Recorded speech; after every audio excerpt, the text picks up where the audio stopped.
Hey, good evening, everybody. It's Jim again. Yesterday I did a video on installing the Minn Kota on the Tracker Classic XL. You can see there it is behind me. The only thing I didn't finish really was, other than the fish finder hookup to the sonar, which I don't have the cables yet, and I'm not sure what fish finder I'm going to go with yet.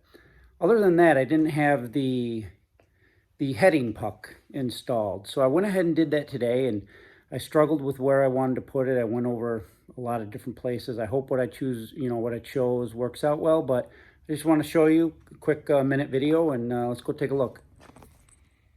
Okay, so for those of you that aren't familiar, or maybe you are, just to recap, the puck it's like a magnetic compass, and I mistakenly thought it was a GPS device. There's no GPS in it.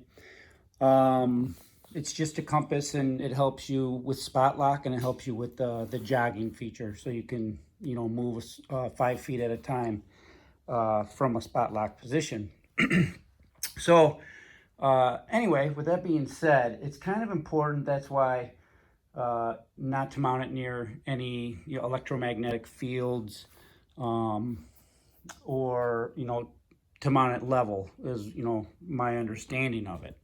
So with that being said, I toyed with mounting it up here at the front of the boat, but I kind of thought, I might it might be in the way for somewhere I want to step, or someone else might step on it. So I was searching around, and I toyed with the back of the boat. I toyed with even on the aluminum back there, which you're supposed to keep away from metal, but they say aluminum is fine. It's close to the battery, but ultimately what I went with was right here.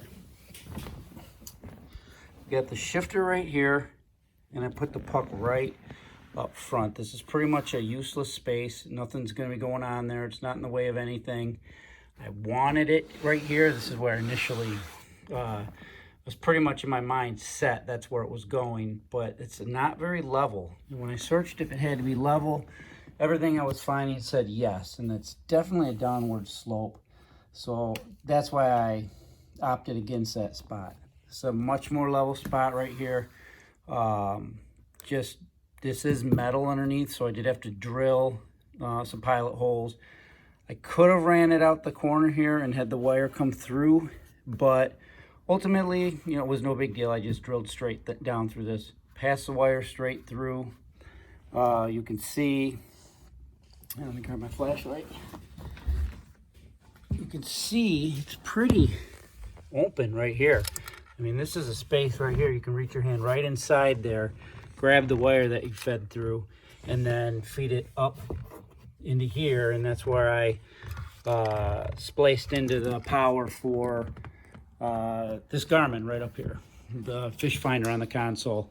Spliced into it. I did put a 1 amp fuse like this heading puck recommends. Now, I read some instructions online, and it didn't say anything about this 1 amp fuse. It just had you connecting it straight to the battery. So I was confused. I went back to my instructions, and my instructions were almost identical, except for they added a sentence saying to use a 1 amp fuse. So maybe the older versions didn't say that, but now they do. So I just spliced into the wire and have a 1 amp fuse coming from that. It's incredibly small. The wire is really small, but yeah, it was no big deal. So just wanted to show the location I chose, and the route I ended up taking. So hopefully maybe that'll help someone out. I don't think I'm gonna have any issues right there, but we'll see. So thanks for watching, and have a good evening.